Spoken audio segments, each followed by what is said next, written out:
ओमज्ञानतिमिरन्धस्य ज्ञानाञ्जनशलाकया चक्षुरुन्मिलितं येन तस्मै श्रीगुरवे नमः। नमो विष्णुपादाय कृष्णपृष्ठाय भूतले श्रीमते भक्तिवेदान्ता स्वामिनिति नामिने। नमस्ते सरस्वते देवे गौरवाणी प्रचारिणे निर्विशेषा शून्यवादी पाश्चात्यदेशतारिणे। जय श्री कृष्ण चैतन्य प्रभु नित्यानंद श्री अद्वैत गदाधर श्रीवासादि गौरभक्तवृंदा। हरे कृष्णा कृष्ण कृष्ण हरे हरे, हरे राम राम राम हरे हरे। ओके, तो हम लोगों ने कल तक कहाँ तक पढ़ लिया था? हम लोग चौथा वाला जो अध्याय है, किष्किंधा कांड में जो वाल्मीकि रामायण है, वहां तक पहुंच गए। और हमने वहां पे देखा था किस प्रकार से सुग्रीव ने हनुमान जी को भेजा है चेक करने के लिए कि जो सामने जो यहाँ पे नीचे जो दो लोग घूम रहे हैं, जो कि एक्चुअली में राम लक्ष्मण थे, वो लोग देखने में तो बहुत ही हष्ट पुष्ट बहुत ताकतवर लग रहे हैं, लेकिन मतलब ऊपर से जो ड्रेस पहने हुए हैं साधु की पहने हुए हैं, लेकिन देखने में बहुत हेल्दी लग रहे हैं। तो कहीं ऐसा तो नहीं है मेरे बड़े भाई वाली ने मुझको मारने के लिए इनको भेजा हो? तो हनुमान जी प्लीज, आप इंटेलिजेंट हो, आप लोगों की एक्सप्रेशन से, लोगों की बातों से आप पहचान सकते हो कि इनका एक्चुअल मोटिव क्या है। तो ऐसा बोल के सुग्रीव ने हनुमान जी को नीचे भेजा। कहाँ के नीचे भेजा? ऋष्यमुख पर्वत पे, जो ऊपर वहां पे थे, वहां से नीचे। फिर उसके बाद हनुमान जी वहां पे जाते हैं और वो इनसे बात करते हैं।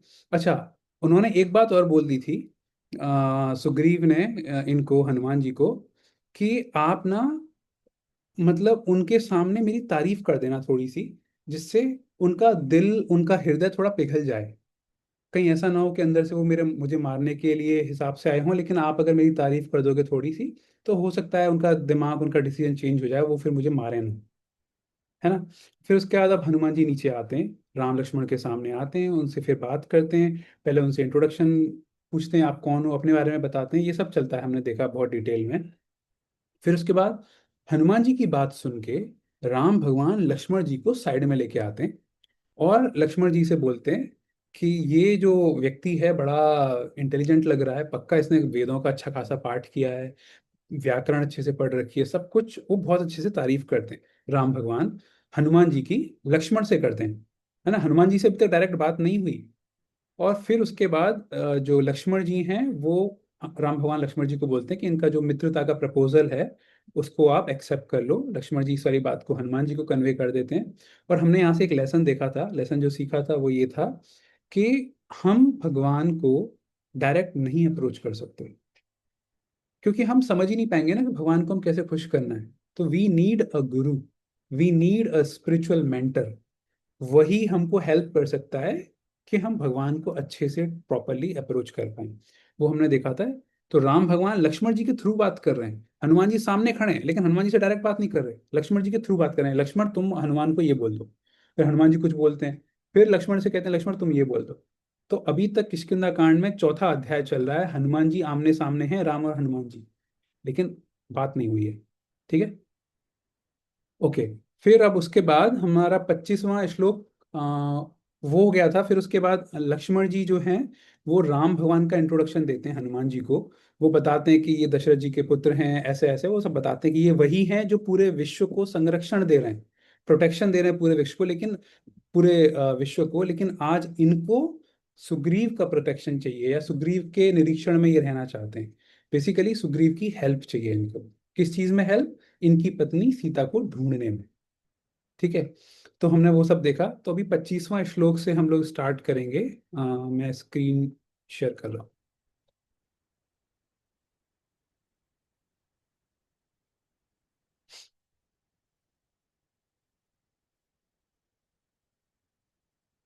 ओके। तो हम्म तो हमारा लास्ट श्लोक ये वाला था। एवं ब्रुवाणं सौमित्रिं करुणं साश्रुपातनं हनुमान प्रत्युवाचेदं वाक्यं वाक्य विशारदः। नेत्रों से आंसू बहाकर करुणाजनक स्वर में ऐसी बातें कहते हुए सुमित्रा कुमार लक्ष्मण से कुशल वक्ता हनुमान जी इस प्रकार बोले, इस प्रकार कहा।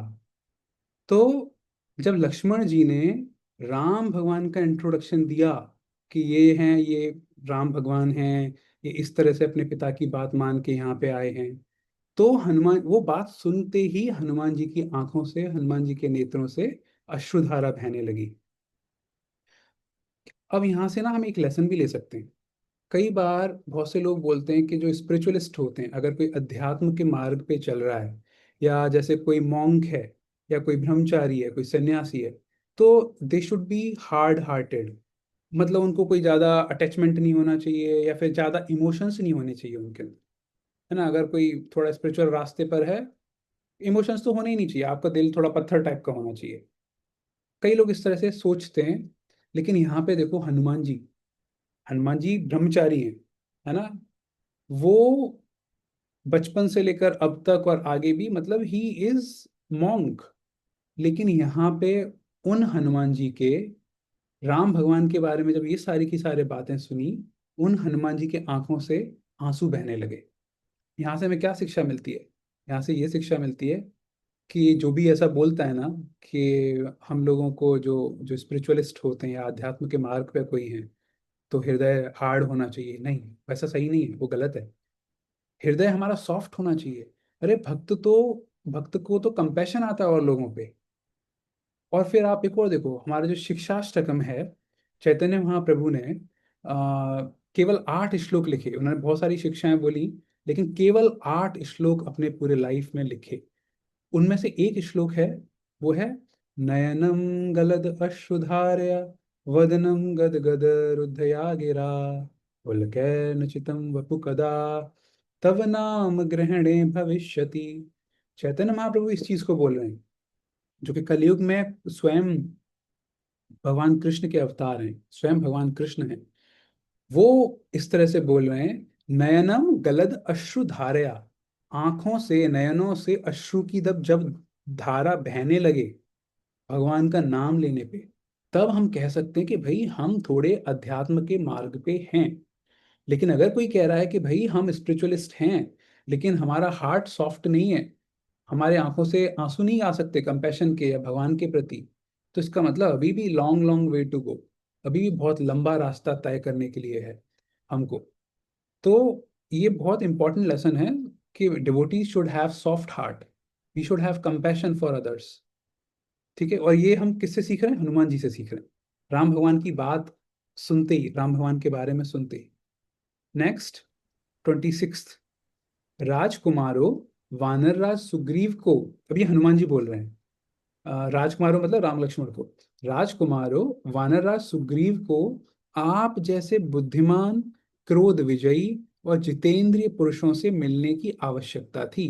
सौभाग्य की बात है कि आपने स्वयं ही दर्शन दे दिए। तो हमको पता है कि सुग्रीव बेचारे कितने परेशान थे, उनकी पत्नी को किडनैप करके उनका वो वाली ले गया था, उनका राज्य भी हड़प लिया था, है ना, कितनी प्रॉब्लम में थे। तो यहाँ पे हनुमान जी इस चीज को देख पा रहे हैं कि ये जो दो राजकुमार हैं, राम और लक्ष्मण, ये प्रॉपर व्यक्ति हैं, जो कि मेरा मालिक, जो मेरे मालिक हैं, मेरे जो स्वामी हैं सुग्रीव, उनको जो हेल्प कर सकते हैं। तो ये वो वही बोल रहे हैं, सुग्रीव को ऐसी व्यक्ति की जरूरत थी, और यहाँ पे खुद कुआं प्यासे के पास आ गए एक तरह से। तो भगवान जो है ना, वो इसी तरीके से दयावान होते हैं कि मतलब वो खुद जाते हैं हेल्प करने के लिए।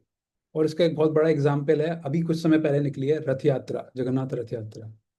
भक्त जो हैं, एक्चुअल में क्या है, प्यासा कुएं के पास जाता है पानी पीने के लिए, है ना। लेकिन अभी क्या है, हम लोग कलयुग में, हम लोग भगवान के पास इतना जाते नहीं है, अलग अलग रीजंस की वजह से। तो स्वयं भगवान जगन्नाथ बलराम सुभद्रा के रूप में खुद मंदिर से बाहर निकल के आके रथ में बैठ के रोड से इधर उधर गुजरते हैं, उन लोगों को दर्शन देने के लिए, कि भाई तुम लोग नहीं आ सकते, चलो मैं खुद आके आपको दर्शन दे दे रहा हूँ। एग्जैक्टली सेम चीज यहाँ पे राम भगवान वाली हुई है। सुग्रीव को जरूरत है, सुग्रीव अभी तक भगवान के पास नहीं गया, उनसे उनको अप्रोच नहीं किया, स्वयं भगवान आए हैं सुग्रीव के पास। तो ये दयालुता है भगवान श्री राम की। तो हनुमान जी उसी चीज की व्याख्या कर रहे हैं, उसी चीज को एक्नॉलेज कर रहे हैं। नेक्स्ट, वे भी राज्य से भ्रष्ट हैं, वे मतलब सुग्रीव, वे भी राज्य से भ्रष्ट हैं, वाली के साथ उनकी शत्रुता हो गई है, उनकी स्त्री का भी वाली ने ही अपहरण कर लिया है, तथा उस दुष्ट भाई ने उन्हें घर से निकाल दिया है, इसलिए वे अत्यंत भयभीत होकर वन में निवास करते हैं। है ना, ये हमको पता है, ये बैकग्राउंड बता रहे हैं सुग्रीव का। सूर्य नंदन सुग्रीव, सीता का पता लगाने में हमारे साथ स्वयं रहकर आप दोनों की पूर्ण सहायता करेंगे। अब देखो यहाँ पे हनुमान जी की इंटेलिजेंस। यहाँ पे हनुमान जी राम लक्ष्मण से कह रहे हैं कि सूर्य नंदन सुग्रीव, सुग्रीव जो है वो सूर्य के पुत्र थे, वाली जो हैं वो इंद्र के पुत्र थे। ठीक है, उनकी स्टोरी आगे आती है डिटेल में, वो हम बाद में देख लेंगे। तो ये यहाँ पे बोल रहे हैं कि जो सुग्रीव हैं वो सीता जी का पता लगाने में आपको, आप दोनों की सहायता करेंगे। अगर आपने ध्यान दिया होगा, हनुमान जी और सुग्रीव, जब हनुमान जी वहां से आने वाले हैं राम लक्ष्मण के पास, सुग्रीव ने उनको क्या कह के बोला था कि चेक करके आओ कि कौन है क्या है। सुग्रीव ने उनको ये बात नहीं करने को बोली थी कि आप ये डील करके आना कि मैं उनकी इस तरह से हेल्प कर दूंगा या नहीं करूंगा। हनुमान जी अपने स्वामी के बिहाफ पे यहाँ पे एक डील कर रहे हैं राम भगवान से, या एक राम भगवान को एक प्रपोजल दे रहे हैं। जबकि इस रिलेशन में सुग्रीव से उनकी कोई बात नहीं हुई है, उनके स्वामी से कोई बात नहीं हुई है, लेकिन फिर भी हनुमान जी ये यहाँ पे राम भगवान से एक तरह से प्रॉमिस कर रहे हैं। यहाँ से हमें शिक्षा क्या मिलती है? शिक्षा ये मिलती है कि हनुमान जी इतने इंटेलिजेंट हैं, और हम लोगों ने स्टार्टिंग के वर्ड्स में देखा था कि हनुमान जी केवल जो मुंह से बोले गए शब्द हैं उन पे ध्यान नहीं देते, उनके पीछे का वो क्या है, औचित्य क्या है, उनके पीछे का भाव क्या है, हनुमान जी उसको भी देखते हैं। तो हनुमान जी को अच्छे से पता है कि अगर वो राम भगवान से ये वाली डील करते हैं, राम भगवान से ये वाली बात, ये वाला प्रपोजल उनके सामने रखते हैं, तो उनके जो स्वामी हैं सुग्रीव, वो बुरा नहीं मानेंगे, वो भी उस चीज को एक्सेप्ट कर लेंगे।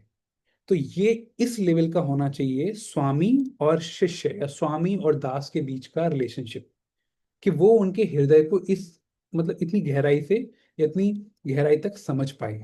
बहुत इंपॉर्टेंट लेसन है। हम जिसको भी सर्व कर रहे हैं, कई बार क्या है ना, हम अपनी कंपनी में भी, ऑफिस में काम कर रहे होते हैं, तो हमको भी ना थोड़ा सा, मतलब बॉस क्या बोल रहा है, लेकिन हमको थोड़ा सा भी ना अपना दिमाग लगा के भी सोचना चाहिए कि एक्चुअली में बॉस क्या चाहता है, कब वो खुश होगा। थोड़ा दिमाग लगाना चाहिए। और स्पिरिचुअल सर्कल में तो खासकर इस चीज को देखना ही चाहिए कि हमारे जो मेंटर हैं हम क्या करें, हम ऐसा क्या, मतलब किस तरह से हम अपने स्पिरिचुअल लाइन को, मेंटर्स को खुश कर पाए, जो कि हनुमान जी ने यहाँ पे दिखाया है। ऐसा कहकर हनुमान जी ने श्री रघुनाथ जी से स्निग्ध मधुर वाणी में कहा, अच्छा अब हम लोग सुग्रीव के पास चलें। ठीक है, अब वो यहाँ पे यार सुग्रीव मिति राघवम, हनुमान जी किसको बोल रहे हैं? राम भगवान को। आप लोगों को पता है कि अभी तक राम भगवान से डायरेक्ट बात नहीं हुई है, हनुमान जी कोशिश कर रहे हैं। हनुमान जी राम भगवान को डायरेक्ट बोल रहे हैं कि चलो अब हम चलते हैं सुग्रीव के पास। अब उस समय क्या होता है, ये देखिए। उस समय धर्मात्मा लक्ष्मण ने उपर्युक्त बात कहने वाले हनुमान जी का यथोचित सम्मान किया, और श्री रामचंद्र जी से कहा। अभी भी राम भगवान से डायरेक्ट बात नहीं हो रही। अब लक्ष्मण जी राम भगवान से बोलते हैं, क्या बोलते हैं? भैया रघुनंदन, ये वानर श्रेष्ठ पवन कुमार हनुमान अत्यंत हर्ष से भरकर जैसी बात कर रहे हैं, उससे जान पड़ता है कि सुग्रीव को भी आपसे कुछ तो काम है। ऐसी दशा में आप अपना कार्य सिद्ध हुआ ही समझें। तो लक्ष्मण जी को भी ट्रस्ट आ रहा है हनुमान जी पे। देखो, ये मेच्योरिटी का लक्षण होता है।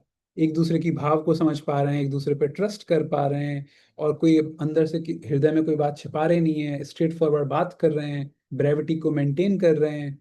है ना? तो लक्ष्मण जी राम भगवान को बोल रहे हैं कि हमको लगता है कि ना सुग्रीव हेल्प कर देंगे हमारी। हनुमान जी की इन बातों से ऐसा प्रतीत होता है। इनके इनके मुख की कांति स्पष्टतः प्रसन्न दिखाई देती है, और ये हर्ष से उत्फुल्ल होकर बातचीत करते हैं। अतः मेरा विश्वास है कि पवन पुत्र वीर हनुमान जी झूठ नहीं बोलेंगे। लक्ष्मण जी जो कि कौन है? गुरु, गुरु तत्व को रिप्रेजेंट करते हैं लक्ष्मण जी या बलराम जी। वो ये बात बोल रहे हैं कि मुझे 100% में श्योर हूं कि हनुमान जी जो है वो झूठ नहीं बोलेंगे, पक्का हमारी हेल्प करेंगे। यहाँ से क्या पता चलता है? यहाँ से ये पता चलता है जो गुरु होता है प्रॉपर जो अगर मैच्योर गुरु होता है वो आइडेंटिफाई कर सकता है कि लॉन्ग टर्म में ना कौन सही है कौन गलत है। तो इसलिए उसकी बात हमको थोड़ा सा समझनी चाहिए। हो सकता है हमको शायद ना दिख रहा हो, ना समझ में आ रही हो कोई चीज़, लेकिन अगर आपका जो जो मेंटर है वो अगर कुछ गाइड कर रहे हैं, आपको कुछ बता रहे हैं, तो एक बार उसको थोड़ा सा थॉट देना चाहिए, थोड़ा सा उसको समझने की प्रयास करना चाहिए।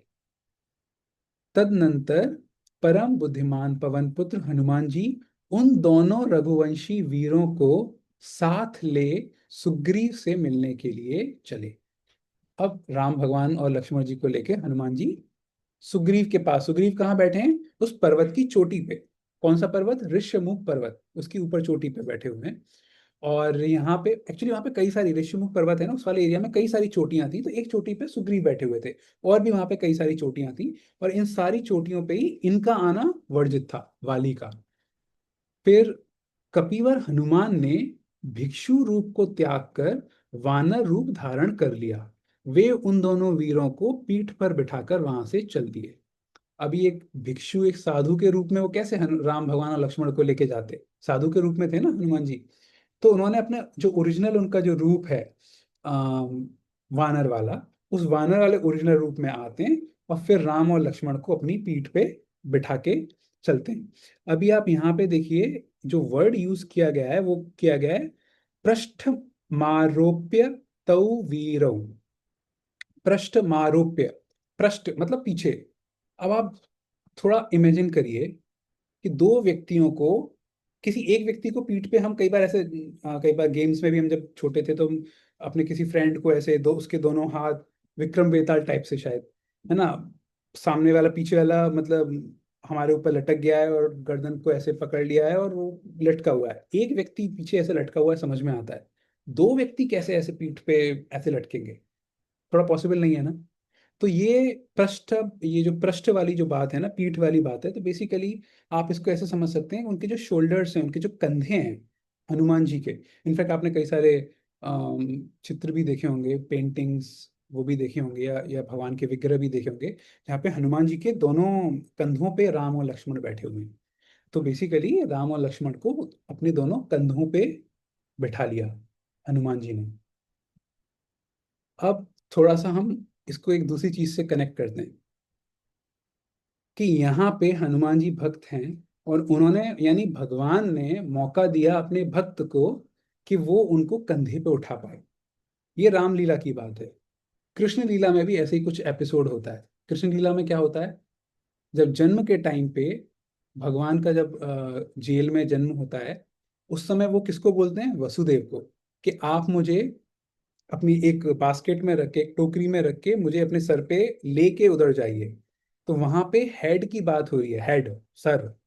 तो कृष्ण लीला में कृष्ण भगवान कह रहे हैं कि मुझे अपने हेड के ऊपर लेके जाओ, और राम लीला में राम भगवान कह रहे हैं कि मुझे अपने शोल्डर पे लेके जाओ, हेड एंड शोल्डर।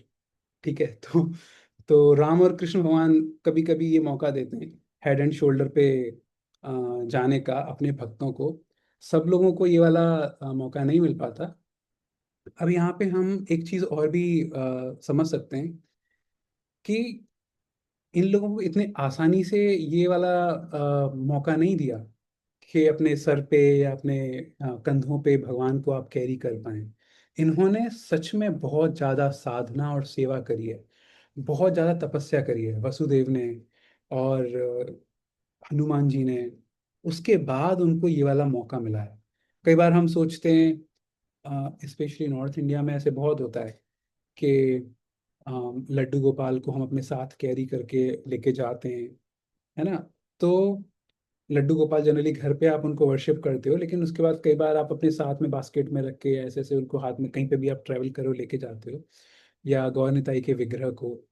तो हमको बहुत ग्रेटफुल होना चाहिए कि भगवान हमको मौका दे रहे हैं कि हम उनको कैरी करके लेके जा पा रहे हैं। ये सेम वही भगवान हैं जो महाविष्णु, गर्भोदक्षई विष्णु के रूप में, क्षीरोदक्षी विष्णु के रूप में पूरे संसार को, पूरे ब्रह्मांड को चला रहे हैं, पूरे ब्रह्मांड को देख रहे हैं, चला रहे हैं, कंट्रोल कर रहे हैं। और आज वो आपके हाथ में, आपके टोकरी में चलने को तैयार है, आपके कंधे पे बैठ के चलने को तैयार हो रहे हैं, है ना। तो हमको बहुत बहुत ही इस बात को ग्रेटफुल होना चाहिए, इसके प्रति, भगवान के प्रति बहुत थैंकफुल रहना चाहिए कि हमें ये अपॉर्चुनिटी मिल रही है। इसको लाइटली नहीं लेना चाहिए। ओके। फिर अ, उन्होंने पीठ पे बिठाकर वहां से चल दिए।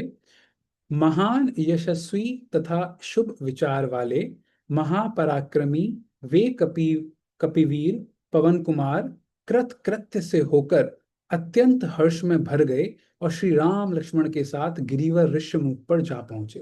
देखो ये एटीट्यूड होना चाहिए। ये पवन कुमार कृत कृत्य से होकर अत्यंत हर्ष में भर गए कि राम लक्ष्मण को अपने, उनको मौका मिल गया राम लक्ष्मण को अपनी पीठ पे बैठाने का, अपने अपने साथ कैरी करने का। तो इसको देख के वो हर्ष में, कृत कृत्य मतलब बहुत बहुत खुश हो गए। सेम हमको होना चाहिए जब भी हमको मौका मिले भगवान को कैरी करने का। लेकिन इसका मतलब ये नहीं है कि कई बार ऐसे भी हो जाता है कि हम लोग थोड़ा सा हमारा एक्सटर्नल हो जाता है कि ना हम जहाँ पे भी जा रहे हैं भगवान को लेके जा रहे हैं कि हम दिखावा करने के लिए कि ना हम कितने बड़े भक्त हैं, देखो भगवान को अपने अपने साथ कैरी करके लेके जा रहे हैं। तो दिखावा वाला एटीट्यूड नहीं होना चाहिए। तो ये बहुत ही महीन सी चीज है। एटीट्यूड हमारा ये नहीं होना चाहिए कि दुनिया वालों को दिखा रहे हैं कि देखो हम इतने बड़े, हमारे लड्डू गोपाल इतने बड़े हैं, हम उनको इतने अच्छे से लेके जा रहे हैं। नहीं, अंदर से एटीट्यूड होना चाहिए कि ठीक है हम घर पे वर्शिप शायद ना कर पाए तो उनको ट्रैवल करके उनको अपने साथ लेके जा रहे हैं। दिखावा वाला बिल्कुल नहीं होना चाहिए। भक्ति भाव हृदय से अंदर से आना चाहिए, है ना। और भगवान जिस प्रकार से, कई लोगों का ये भी हो जाता है कि भगवान को कैरी कर रहे हैं तो वो बेचारे बेचारे नहीं मतलब वो फ्रस्ट्रेटेड हो जाते हैं। अरे वैसे तो मैं अपना, मेरे दोनों हाथ फ्री रहते, मैं शायद ये कर लेता वो कर लेता, अब तो एक हाथ में भगवान वाली बास्केट है ना। तो लेकिन यहाँ पे हमको हनुमान जी से एटीट्यूड सीखना है। एटीट्यूड क्या होना चाहिए ऐसा, हनुमान जी बहुत ही प्रसन्न हो गए जैसे ही राम और लक्ष्मण उनके कंधे पे बैठे। ठीक है। फिर पंचम सर्ग, एक दो श्लोक इसके कर लेते हैं हम आज। तो हमारा यहाँ पे चौथा सर्ग, सर्ग मतलब चैप्टर, चौथा चैप्टर किष्किंधा कांड वाल्मीकि रामायण का समाप्त होता है। पंचमः सर्ग, श्री राम और सुग्रीव की मैत्री तथा श्री राम द्वारा वाली वध की प्रतिज्ञा, ये इसका सेंट्रल थीम है इस चैप्टर का। ऋष्यमूकात् तु हनुमान गत्वा तं मलयं गिरिं आचचक्षे तदा वीरौ कपिराजाय राघवौ। श्री राम और लक्ष्मण को ऋष्यमूक पर्वत पर सुग्रीव के वास स्थान में बिठाकर हनुमान जी वहां से मलय पर्वत पर गए, जो कि ऋष्यमूक का ही एक शिखर है। और वहां वानर राज सुग्रीव को उन दोनों रघुवंशी वीरों का परिचय देते हुए इस प्रकार बोले। तो अभी मैंने बताया था ऋषिमुख पर्वत वाला जो एरिया है यहाँ पे कई सारी चोटियां हैं पर्वत की। तो एक पर्वत की चोटी पे ले जाके हनुमान जी ने राम लक्ष्मण को बिठा दिया। दूसरी चोटी पे सुग्रीव थे और वो सुग्रीव के पास जाके सुग्रीव को डिटेल बता रहे हैं कि भाई मैं इनको लेके आया हूँ, मैंने इनसे बात कर ली, कौन है क्या है, और वो डिटेल बता रहे हैं सुग्रीव को। पर हमको पता है सुग्रीव को थोड़ा सा आइडिया पहले से लग गया था कि ये इनसे मुझे कोई खतरा नहीं है। वो कैसे लग गया था आइडिया उनको, क्योंकि उन्होंने पहले ही बोला था कि हनुमान जब भी आप उनसे बात करो तो मेरी तरफ चेहरा करके बात करना, जिससे एक्सप्रेशन से मैं समझ जाऊं कि मुझे डरना चाहिए या मतलब आई शुड बी ओके, ज्यादा डरने की जरूरत नहीं है। तो थोड़ा बहुत उनको पता है सुग्रीव को, लेकिन हनुमान जी अब डिटेल में बता रहे हैं उनको। फिर है महाप्राज्य जिनका पराक्रम अत्यंत दृढ़ और अमोघ है, वे श्री रामचंद्र जी अपने भाई लक्ष्मण के साथ पधारे हैं। अभी बता रहे हैं कि रामचंद्र जी और लक्ष्मण जी जो कि बहुत ही दृढ़ता, उनका पराक्रम, बहुत ही वीर हैं, डिटरमाइंड है, एक बार कुछ डिटरमाइन कर लिया, एक बार कुछ सोच लिया उसको पूरा करके रहते हैं, वह श्री रामचंद्र अपने भाई के साथ यहाँ पे आए हैं। इन श्री राम का आविर्भाव इक्ष्वाकु कुल में हुआ है। ये महाराज दशरथ के पुत्र हैं और स्वधर्म पालन के लिए संसार में विख्यात हैं। अपने पिता की आज्ञा का पालन करने के लिए इस वन में इनका आगमन हुआ है। अब अगर आप थोड़ा सा एक चीज नोटिस करो कि ये इक्ष्वाकु वाली बात ना इन्होंने बताई नहीं थी। शायद पीछे आप लोगों ने नोटिस किया होगा, इतना डिटेल में ये जो बता रहे हैं ना हनुमान जी सुग्रीव को, जब लक्ष्मण जी राम भगवान का इंट्रोडक्शन दे रहे थे इतना डिटेल में उन्होंने ये वाली चीजें नहीं बताई थी, जो कुछ कुछ स्पेसिफिक जो चीजें हैं। लेकिन हनुमान जी इन वाली चीजों को बता रहे हैं। अभी एक और श्लोक पढ़ते हैं फिर थोड़ा सा हम देखते हैं। जिन्होंने राजसूय और अश्वमेध यज्ञों का अनुष्ठान करके अग्निदेव को तृप्त किया था, ब्राह्मणों को बहुत सी दक्षिणाएं बांटी थी और लाखों गौएं दान में दी थीं, जिन्होंने सत्य भाषण पूर्वक तप के द्वारा वसुधा का पालन किया था, उन्हीं महाराज दशरथ के पुत्र श्री राम पिता द्वारा अपनी पत्नी कैकई के लिए दिए हुए वर का पालन करने के निमित्त इस वन में आए हैं। अब आपने यहाँ पे नोटिस किया, यहाँ पे हनुमान जी जब सुग्रीव को बता रहे हैं कि ये जो राम लक्ष्मण का जो बैकग्राउंड बता रहे हैं, तो कैकई की बात भी कर रहे हैं कि कैकई ने ऐसे ऐसे कहा था, ठीक है। लेकिन जब थोड़ी देर पहले आपने देखा था, लक्ष्मण जी जब राम भगवान का इंट्रोडक्शन दे रहे थे या बता रहे थे, उस समय उन्होंने कहा था किसी कारणवश, उन्होंने कैकई का नाम नहीं लिया था। लेकिन यहाँ पे हनुमान जी जो है कैकई का नाम ले रहे हैं। इसके दो रीजन हो सकते हैं, या दो रीजन हैं। एक रीजन क्या है कि बैकग्राउंड, उनको थोड़ा बहुत बैकग्राउंड था ना, हनुमान जी को पहले से पता था, क्योंकि वो पहले से सूर्य देव से शिक्षा ले चुके हैं। तो जब सूर्य देव उनके गुरु थे, उनसे शिक्षा ले चुके हैं, तो उनको वहां पे पहले से सूर्य देव ने कई सारी इंफॉर्मेशन, नॉलेज, ज्ञान दे रखा था। एक तो ये रीजन है, हनुमान जी को ये वाली चीज पहले से पता थी, क्या कई वाला ये एपिसोड थोड़ा सा। दूसरा एक रीजन ये भी है कि आप ऐसे सोचिए, लास्ट हमने जो पिछले पिछले चैप्टर का जो लास्ट श्लोक देखा था, वहां पे देखा था कि हनुमान जी वहां से चल दिए पीठ पे बिठा के, और उसके बाद अब नेक्स्ट सीन, ये वाला चैप्टर स्टार्ट हुआ है कि अभी वो सुग्रीव के सामने आ गए। भाई थोड़ा बहुत तो समय लगा लगा होगा ना, यहाँ से चल चल के या उड़ के कूद के जैसे भी हनुमान जी जाएंगे, तो क्या वो रास्ते में बिल्कुल चुप रहे होंगे? राम लक्ष्मण वो पीछे बैठे हुए, भाई वो बिल्कुल मुंह पे उंगली रख के चुपचाप चुपचाप जा रहे हैं? नहीं, रास्ते में भी थोड़ा वार्तालाप हुआ होगा, रास्ते में भी।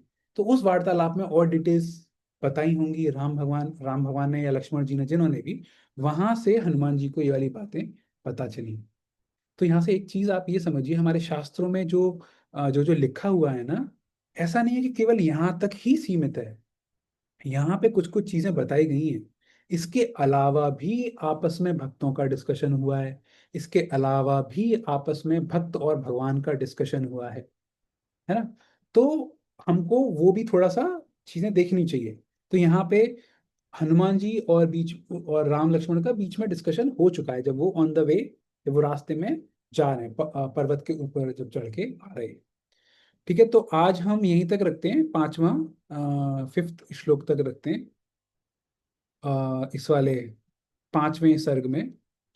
तो आज की इस क्लास से रिलेटेड आप में से अगर किसी को कोई प्रश्न है या कुछ डिस्कस करना चाहते हैं, तो आप अनम्यूट करके बोल सकते हैं।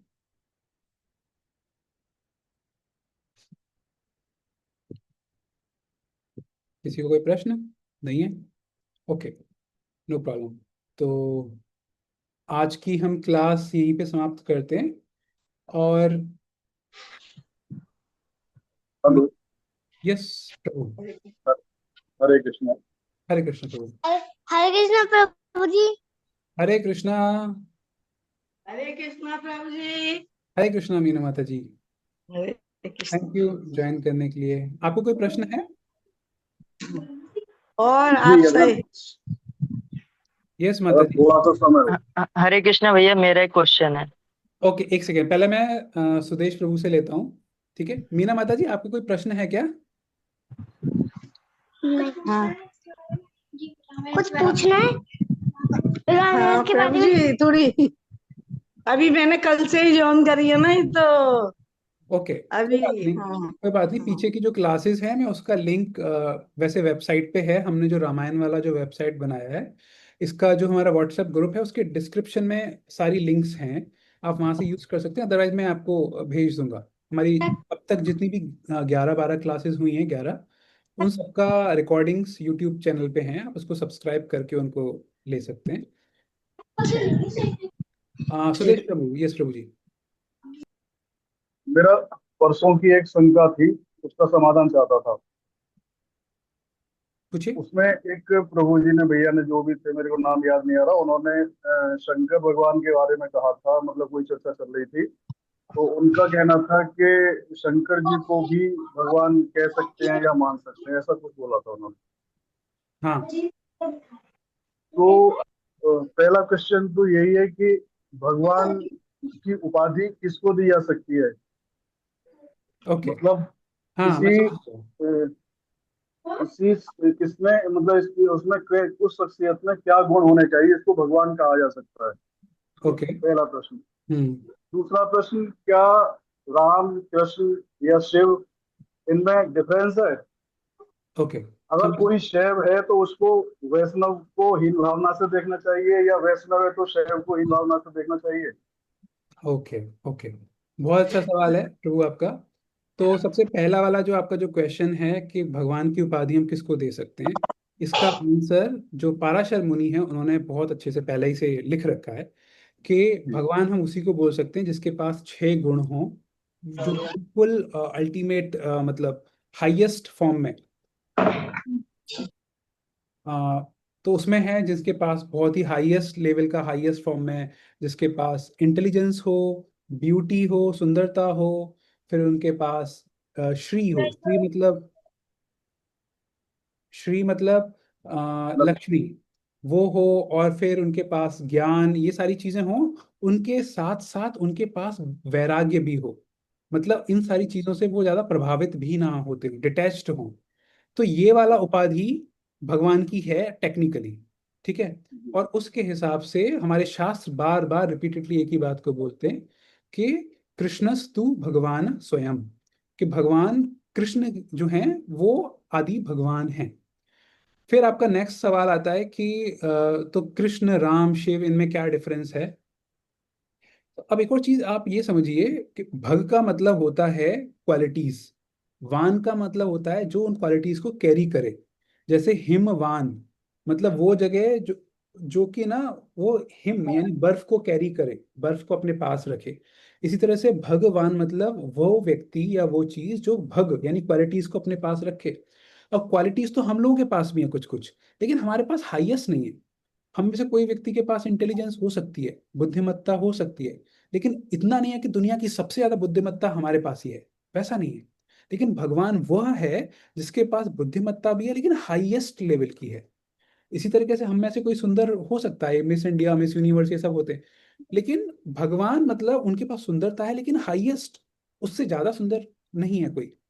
तो इस तरह से, तो इसलिए हमारे शास्त्रों में कई जगह पे कई बार एक दूसरे को रेफर करने के लिए भी ना भगवान वर्ड यूज किया गया है। आपस में भी दो भक्त आपस में बात कर रहे हैं, वो उनको भगवान बोल रहे हैं। तो जब वो उस समय भगवान बोल रहे हैं, इसका मतलब वो उनकी क्वालिटीज को वो हाईलाइट कर रहे हैं कि भाई आप में बहुत सारी क्वालिटीज हैं। एक चीज तो ये हो गई, तो इसलिए शास्त्रों में आपको कई जगह पे आएगा कि एक दूसरे को ऐसे भगवान भी बोलिए। लेकिन फिर अब टेक्निकली अगर देखा जाए, भगवान मतलब एब्सोल्यूट ट्रुथ, जिसको हम बोलते हैं पूर्ण पुरुषोत्तम, है ना, आदि, वो भगवान श्री कृष्ण है। वो हमारे शास्त्र इस चीज को क्लियर क्लियर बोलते हैं। श्रीमद् भागवतम में आता है कृष्णस्तु भगवान स्वयं, एते चांश कला पुंसम, ये पहले स्कंद के तीसरे अध्याय में आता है। उसके अलावा ब्रह्म संहिता में आता है, और भी कई सारे शास्त्रों में ये चीज रिपीटेड आती है। अब नेक्स्ट क्वेश्चन कि राम और कृष्ण, शिव, नरसिम्हा देव, इन सब में कोई डिफरेंस है क्या। तो थोड़ा सा डिफरेंस है। वो डिफरेंस क्या है। वो डिफरेंस ये है, ये ब्रह्म संहिता में बहुत अच्छे से आता है कि जैसे दिवाली के टाइम पे हम लोग क्या करते हैं कि एक मोमबत्ती, जनरली ऐसे करते हैं ना, एक मोमबत्ती को हमने पहले माचिस से जला लिया, बाकी की फिर और सारी मोमबत्तियों को हमने नॉर्मल अभी जलाया नहीं है, रखी हुई है। इस जली हुई मोमबत्ती से, जैसे सपोज करो ये मोमबत्ती जली हुई है, इससे हमारी बाकी की सारी मोमबत्ती को ऐसे ऐसे ऐसे करके हम जलाते हैं, है ना। तो ये जितनी भी मोमबत्तियां हैं, सारी मोमबत्तियों की बाद में जो लाइट है सेम आती है। बस अंतर इतना होता है, ये जो मोमबत्ती थी इसकी ये पहली मोमबत्ती थी, माचिस से जिसको जलाया है। तो बाकी की जो मोमबत्तियां हैं, वो सारी की सारी मोमबत्तियां बाद में जलाई गई हैं। पावर सबकी सेम है, लाइट सब एक जैसी दे रही है, लेकिन एक पहली है बाकी उसकी बाद की है। तो ब्रह्म संहिता में ये वाला एग्जाम्पल देके समझाया गया है कि जो विष्णु तत्व होते हैं, राम भगवान और वसुदेव, संकर्षण, और नारायण, है ना, और नरसिम्हा देव, मत्स्य अवतार, और कछुआ वाला अवतार, ये सारे के सारे अवतार जो है ना, ये सारे के सारे पहली वाली मोमबत्ती से आए, और जो पहली मोमबत्ती है वो भगवान श्री कृष्ण है। ये आपका दूसरा क्वेश्चन हो गया। तीसरा क्वेश्चन, क्या शिवजी भी इसी वाले में आते? नहीं, शिवजी इसमें नहीं आते। शिवजी भक्त वाले में आते। तो शिवजी का एक अपना अलग कैटेगरी है, सदाशिव वो मेन है। तो शिवजी विष्णु, जो एक तो कृष्ण भगवान हो गए, और फिर उसके बाद जो उनके विष्णु वाले एक्सपेंशन हो गए, शिवजी उस कैटेगरी में नहीं आते। शिवजी हाईएस्ट वैष्णव के कैटेगरी में आते हैं। तो एक हमको ये वाला पॉइंट समझना चाहिए। और फिर आपका लास्ट जो सवाल था, क्या हमको हीन भावना से देखना चाहिए, बिल्कुल भी नहीं। हीन भावना से देख के तो हम बहुत बड़ा अपराध कर देंगे। भगवान स्वयं बोलते हैं भागवतम में, वैष्णव नाम यथा शंभु। शंभु का मतलब है शिवजी। शिवजी सारे के सारे वैष्णवों में सबसे जो सर्वश्रेष्ठ वैष्णव है वो है शिवजी। और अगर हम इस तरह से, कोई वैष्णव है और वो शिवजी को क्रिटिसाइज कर रहा है, या कोई शैविक है ना, वो वैष्णवों को या विष्णु जी को क्रिटिसाइज कर रहा है, वो जो है बहुत बड़ा अपराध कर रहे हैं। वो अपने इष्ट देव को खुश कर ही नहीं पाएंगे। तो इसलिए हम, ये तो कोई मतलब, ये बहुत ही मेच्योरिटी वाली चीज है। भगवान को भक्त प्रिय हैं और भक्त को भगवान प्रिय हैं। तो अगर कोई एक दूसरे को ऐसे कर रहा है, इनफैक्ट पहले पास्ट में ऐसे हो चुका है, भारत में भी स्पेशली साउथ में कई युद्ध हो चुके हैं वैष्णवों और शैवाइट्स में। तो वो इमेच्योरिटी है, वो चीज सही नहीं है। स्वयं इनफैक्ट बार बार शिव जी वो बोलते हैं ना, राम राम रमेति मनोराम मनोरमे, ये ऐसे करके आता है ना, कि मैं भगवान राम का मेडिटेशन कर रहा हूँ, शिव जी बोलते हैं, और मैं चाहता हूँ कि मेरे जो फॉलोअर्स हैं वो भी भगवान राम का जप करें। तो इन दोनों का आपस में बहुत ही गहरा संबंध है, भक्त और भगवान का। एक दूसरे से ईर्ष्या की तो हम अपनी नाव ही डुबा लेंगे। ठीक है सुदेश प्रभु। धन्यवाद। ओके। हरे कृष्ण। हरे कृष्णा। ओके। आज का हम क्लास यहीं पे समाप्त करते हैं। कल और परसों सैटरडे संडे की छुट्टी रहती है, लेकिन मंडे को भी मैं थोड़ा शायद ट्रैवल करूंगा, तो इसलिए इस बार मंडे की क्लास नहीं हो पाएगी शाम को। फिर भी मैं कंफर्म कर दूंगा ग्रुप में मंडे को। हमारा नेक्स्ट क्लास मोस्टली ट्यूसडे को होगा, सेम टाइम पे 8:30 बजे यहाँ पे। ओके। ठीक है, आज की क्लास हम यहीं पे समाप्त करते हैं। ग्रंथराज श्रीमद् भागवतम की जय, वाल्मीकि रामायण की जय।